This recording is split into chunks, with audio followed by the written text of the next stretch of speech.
Fala rapaziada, beleza? Tudo bem com vocês? Eu sou o Biel. E eu sou o Araújo. Deixa o like no vídeo.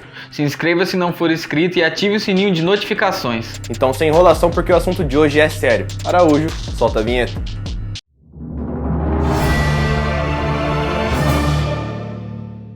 Nos últimos dias estamos vendo em todos os jornais sobre o grupo extremista, o Talibã. O Afeganistão está passando por uma fase turbulenta. Pessoas estão morrendo para sair de seu país. É muito triste ver as pessoas se agarrando aos aviões para fugir da violência no Talibã. Em alguns vídeos conseguimos ver pessoas se agarrando pela parte de fora do avião no aeroporto de Cabul. Infelizmente, elas faleceram ao cair no chão. O que é o Talibã? Grupo extremista que usa a força muito bem armada para conseguir alcançar seus objetivos. Grupo fundamentalista islâmico formado no fim da invasão soviética do Afeganistão de 1979 até 1989.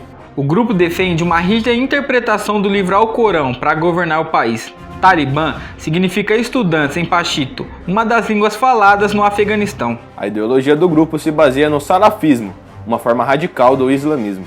Uma vez no poder, o Talibã impôs com rigor a lei de Sharia, em parte contrária dos direitos humanos, e especialmente severas com mulheres e meninas. Chega a ser sem sentido defender uma religião usando a força, já que a religião e a espiritualidade servem para trazer a paz e propagar os mandamentos de seu Deus para o caminho do bem. Eles ficaram no poder durante os anos de 1996 e 2001, com o ideal de eliminar qualquer influência estrangeira no país. Nesse tempo foi colocado à prova direitos humanos e culturais. Limites foram ultrapassados e o medo se instalou no Afeganistão. Todos do grupo são fortemente armados e possuem suas próprias leis e costumes. Quem não concordar com seus termos acaba sendo fuzilado. O Afeganistão estava em paz há alguns anos, pois as tropas americanas tiraram o grupo extremista do poder. Porém, com a retirada do exército americano do Afeganistão, o grupo extremista logo tratou de retomar o trono, para ditar e comandar tudo a todos, retirando democracia do país. No domingo 15 de agosto, o grupo dominou a capital Cabul e voltou ao poder após quase 20 anos. O presidente Ashraf Ghani e seu vice-presidente fugiram do país. As cenas são lamentáveis. Moradores estão sacrificando a própria vida pela bandeira do país. Os moradores estão sendo retirados aos poucos, com destino a alguns países da Europa que estão aceitando refugiados. Os aeroportos estão lotados e o Talibã dificulta a passagem dos civis até o local de embarque, fazendo barragem de carros fortemente armados. Sendo assim, os civis são forçados a recuar e aceitar o terror que está agora no país. Quando o Talibã começou a retomar suas forças, algumas pessoas já sabiam o que vinha pela frente. Pois então, logo trataram de atravessar as fronteiras do país com apenas algumas malas e roupa do corpo. No caminho, muitos foram assaltados. E quando uma pessoa sai de um lugar com a intenção de ir para o outro, apenas com roupa do corpo, sem dinheiro, sem nada, nós já sabemos qual será o seu destino, não é, pessoal? Esse cidadão terá uma vida bem difícil pela frente.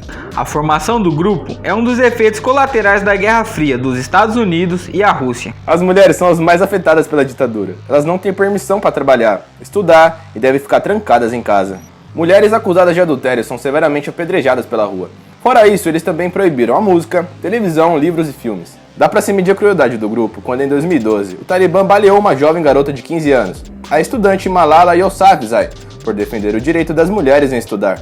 A queda do Talibã veio após atentados às Torres Gêmeas, em 11 de setembro de 2001. 2 aviões comerciais foram sequestrados com a intenção de derrubar e atingir em cheio as torres de World Trade Center, em Nova York.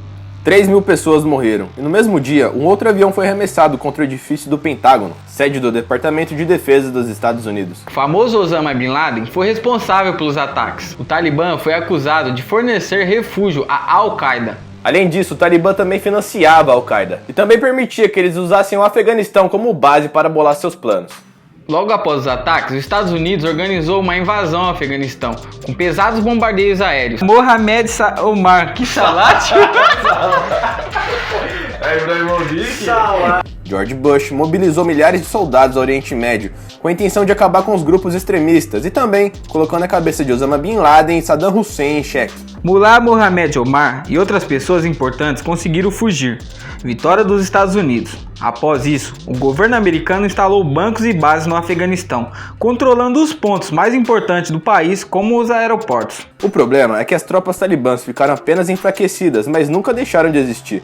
Dentro desses 20 anos, alguns líderes buscaram alianças e reuniram forças, esperando a primeira brecha para poder retomar o país. Essas missões custaram muito dinheiro e também muitas vidas de soldados americanos, por um país que não era deles. A ideia da missão era de que fosse uma guerra rápida, implantar a democracia, instalar um presidente e pronto, missão cumprida. O problema é de que, com o passar do tempo, a relação das tropas americanas com os afegãos foi se desgastando. Eles abandonaram e esqueceram da missão proposta por Bush, que era conhecida como Guerra ao Terror. Donald Trump foi muito crítico quanto à ideia de seus soldados ficarem em solo afegão, e em fevereiro de 2020, Trump assinou um acordo de paz com o Talibã. Trump libertaria prisioneiros talibãs e recuaria com as tropas do Afeganistão. Já o grupo prometeu não atacar as forças americanas e não permitir que nenhum grupo, incluindo a Al-Qaeda, usasse o Afeganistão para ameaçar a segurança dos Estados Unidos. Mas isso não passou de papo furado. O Talibã intensificou seu forte armado e começou a ganhar muita força por todo o país. O atual presidente dos Estados Unidos, Joe Biden, anunciou que todas as tropas saíssem de solo afegão até 11 de setembro. Hoje se acredita que o grupo seja mais numeroso do que qualquer momento de 2001, com até 85 mil soldados. O grupo extremista não é reconhecido diplomaticamente, mas aquela região do Oriente Médio desperta muito interesse na China e na Rússia. Ali há uma ideia de que seja implantada a nova rota de seda, e por enquanto a China foi o único país que pretende manter relações amistosas com o Afeganistão, que é comandado pelo Talibã. A China está mostrando que toparia aceitar o Talibã como um regime legítimo.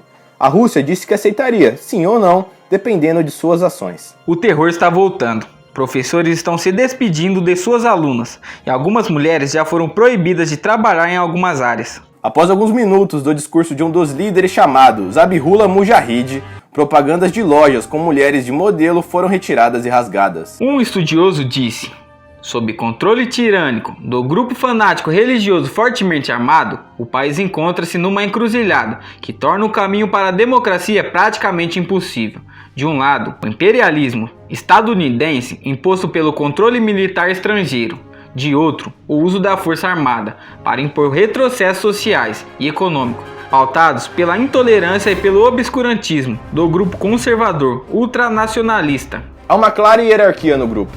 Desde 2016, o líder supremo é Maulawi Hibatulla, vice-líder Zirahud Hatichani. Ultimamente, o grupo se reergueu com a exportação de ópio e heroína. De 2018 a 2019, estima-se que eles tenham feito 400 milhões de dólares com a exportação de drogas. Desejamos que a situação passe logo. Força para o Afeganistão, que o caminho da paz esteja logo ali. E qual é a moral da história? Agradeça o que temos hoje, o que tá ruim pode piorar. Muita fé. Falou, rapaziada. Até a próxima. Ontem a internet foi inundada por imagens de um helicóptero afegão voando sobre a cidade de Kandahar, aparentemente pilotado pelo Talibã e contendo uma carga bastante sinistra, uma pessoa que estaria enforcada por uma corda dependurada do helicóptero. Essa atitude então mostraria o grau de crueldade do Talibã, ou seja, mostrando para as pessoas da cidade de Kandahar o que acontece com aqueles que desafiam seu código de conduta. E embora a gente não possa duvidar de nada quanto aos métodos cruentos do Talibã, visto que na semana passada eles prenderam e executaram publicamente o comediante Nassar Mohammed, que era uma estrela da rede social TikTok, fuzilando e cortando sua garganta. Mas neste caso específico do helicóptero de Kandahar, a verdade não é essa. Depois das imagens terem chegado às mídias ocidentais e se espalhado pela internet mostrando o homem supostamente enforcado, algumas agências de notícias, particularmente indianas, buscaram fontes e vídeos mais detalhados, inclusive conseguindo do próprio Talibã uma explicação para o evento. Na verdade, o que aconteceu foi que o grupo tentava colocar uma bandeira do Talibã acima do prédio governamental de Kandahar. e para isso colocou um dos seus membros preso pelo peito pendurado numa corda para lançá-lo no terraço do prédio. Os vídeos à distância com pouca resolução mostram apenas a silhueta do homem, dando a impressão de que ele estava realmente imóvel, morto e enforcado. Mas nos vídeos com maior resolução você pode ver claramente ele balançando as pernas e os braços, acenando e com detalhes do sistema usado para suspendê-lo pelo torso. O helicóptero estava sendo pilotado por um aviador da Força Aérea do Afeganistão, um dos poucos que continuaram no país e agora está a serviço do Talibã. De acordo com algumas fontes, a bandeira deveria ser presa ao topo de um mastro bastante alto, cujo comprimento poderia chegar a 100 metros. Mas no fim das contas, a tentativa não saiu como planejado. Enquanto ele lia um manifesto do grupo que pedia para os telespectadores colaborarem e não terem medo. O apresentador também entrevistou um porta-voz do grupo extremista. O trecho do programa, transmitido no domingo, foi compartilhado mais de 1 milhão de vezes nas redes sociais. Uma jornalista da rede britânica BBC, que escapou do Afeganistão quando era criança, também repostou as imagens dizendo que serão, assim, a partir de agora, os debates políticos na imprensa afegã. A organização pediu 200 milhões de dólares em doações à comunidade internacional para amenizar a fome dos afegãos. No novo cenário político, as pessoas estão com dificuldades para comprar alimentos ricos em proteínas em todas as províncias do país. 3 em cada 4 famílias passaram a pular refeições ou dar a comida dos adultos para as crianças.